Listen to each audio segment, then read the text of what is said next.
On October 13th, 2022, a typical day turned into a horrific nightmare. Tyler Roenz, a 17-year-old teenager, brutally attacked his own mother, Michelle, in their home. The assault was vicious, leaving a trail of blood and terror. A son's love turned to hatred, and a mother's trust was shattered in the most unbelievable manner. He strangled and beat his mother to death before callously disposing of her body in the trunk of her car. The motives behind this unthinkable act are still a mystery. What could have driven the teenager to take the life of his mother? This is the disturbing case of Tyler Roenz, a shocking true story of family, betrayal, and survival. Tyler Roenz was born in 1997 into an incredibly loving and supportive family. From an early age, just like his father, Manfred Roenz, Tyler displayed an amazing talent for sports, eventually making a name for himself as a track star. He also worked at a local movie theater after school to make some extra bucks on the side. To everyone who knew Tyler, he was a sweetheart with a very bright future. On the outside, Tyler seemed to have been born into the perfect family. His mom, who had an amazingly cute obsession with animals, frequently uploaded pictures of her family along with the photos of the pets she had in her care. Her love of pets was so great that she used her Instagram account as a medium to find her pets forever homes. They appear to be the perfect family. But then again, things aren't always as they seem. And like every true crime documentary, things are going to get pretty dark pretty soon.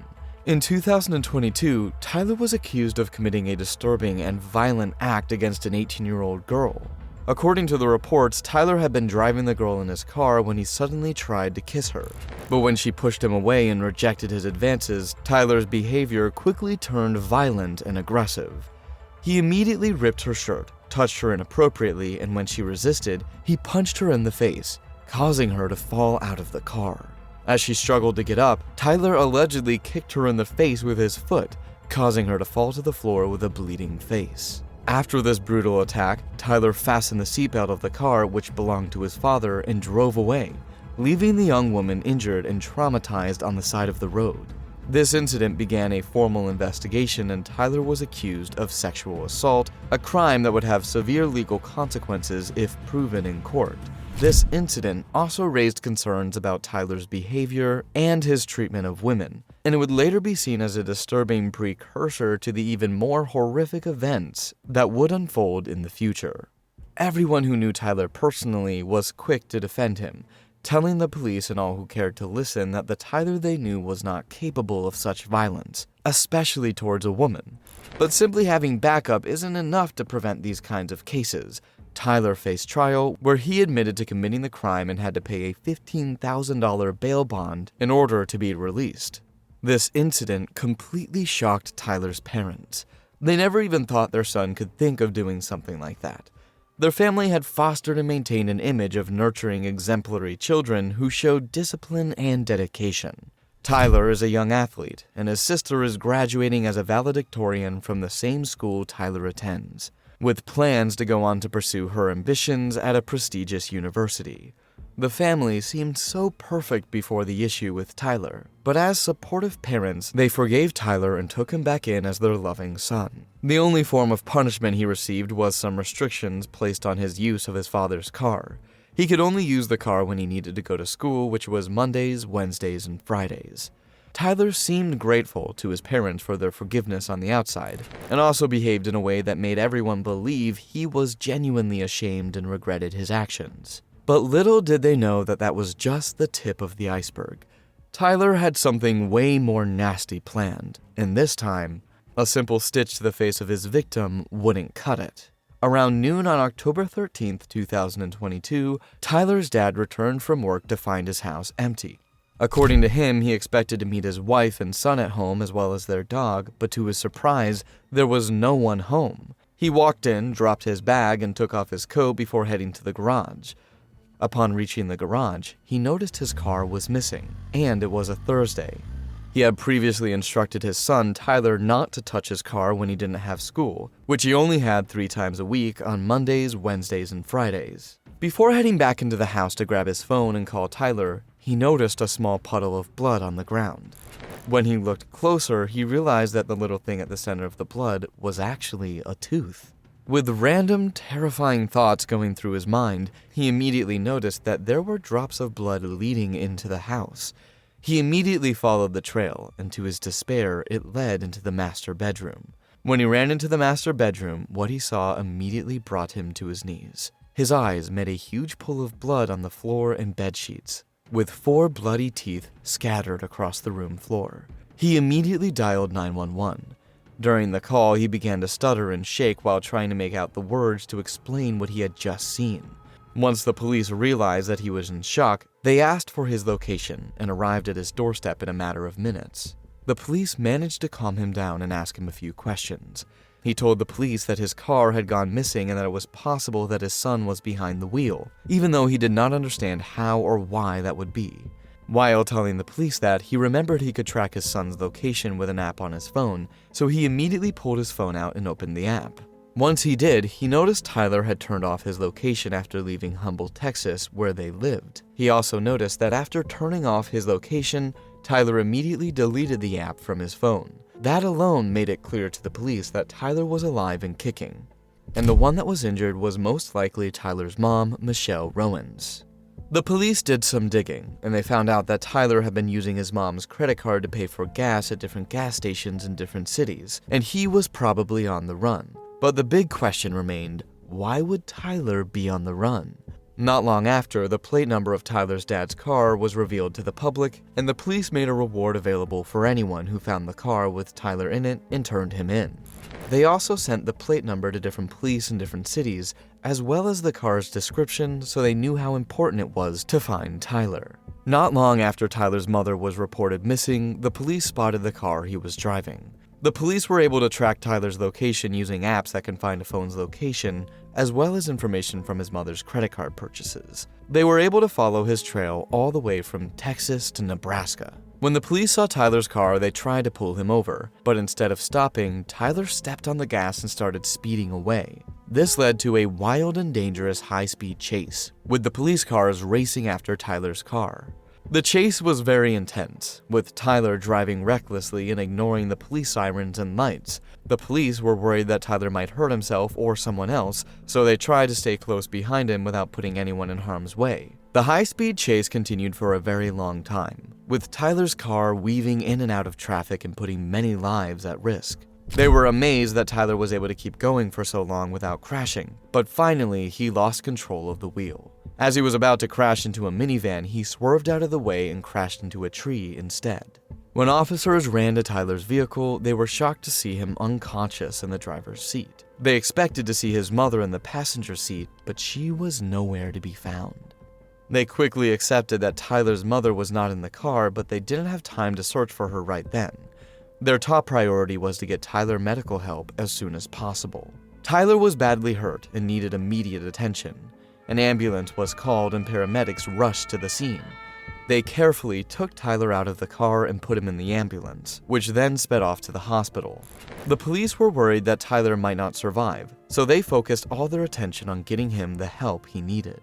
Finally, after a long and dangerous chase, Tyler's car was stopped and he was taken into custody by the police. The officers were relieved that the chase was over and that no one apart from Tyler was hurt. But they knew that this was just the beginning of a serious investigation and that they had a lot of work ahead of them to figure out what had happened to Tyler's mother. Only after Tyler was safely on his way to the hospital did the police start searching for his mother. They knew she was missing, and they had a feeling that something was very wrong. Little did they know they would soon find her body in the trunk of the car, and the investigation would take a dark and unexpected turn. When they finally opened the trunk of the car, what they saw inside the trunk of the car sent shivers down their spines. They found the body of a woman who had been bruised, battered, and covered in her own blood. On a closer look, they realized she was dead. The woman was covered in blood, bruises, and cuts. The police soon realized that the woman was Tyler's mother. The body was taken to the mortuary, where an autopsy was done to find out how she died. Meanwhile, Tyler was still in the hospital, fighting for his life. He was not well enough to talk to the investigators yet. They would have to wait until he was feeling better to ask him questions about what had happened. Investigators were very surprised and upset by what they found in the trunk of the car. They knew they had a very serious case on their hands. and they would have to work hard to figure out what happened and why. They would have to gather all the evidence they could find and talk to Tyler and other people who might know something about the case. It was going to be a long and difficult investigation. When the current update reached Tyler's dad, he was completely confused. He didn't know what to say, think, or even do. I mean, the man just lost his wife in the worst way possible, and his son was fighting for his life. On top of that, all the evidence available points to his son being the killer of his wife. He didn't know what to think. He, however, decided that he would not inform his daughter about the incident just yet. But sooner or later, she was going to hear it from the news. That was a reality he had to accept. Not too long after the incident, while Tyler was still being hospitalized, Manfred Roenz, Tyler's dad, watched his greatest fear become a reality. The news about what had happened spread like wildfire, and in no time it reached his daughter's ears. While saying prayers, she called her dad, hoping to hear that it was all lies and that her mom was alive and kicking. But that was not the case. In fact, it was worse than she initially thought. Manfred, her dad, with tears in his eyes, explained to her how her brother, Tyler, would heal from his injuries and immediately face the full wrath of justice, and that there was a chance she was never going to look her loving brother in the eyes again.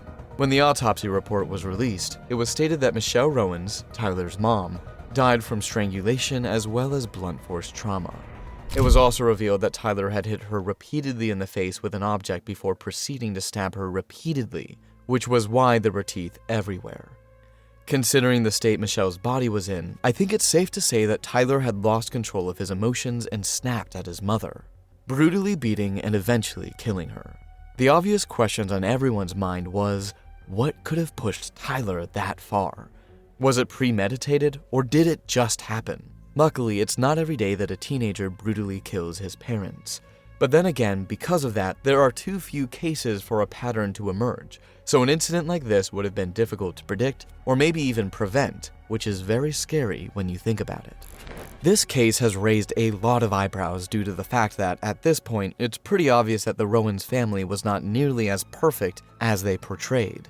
Was Tyler somehow under too much pressure, which eventually led him to snapping? Or was it somehow linked to his past case of sexually assaulting a girl? As the community struggles to understand what led Tyler Roenz to commit such a horrific act, different theories and assumptions have emerged. Some people believe that Tyler was constantly being belittled and humiliated by his mother at home, and that this had been going on for a long time.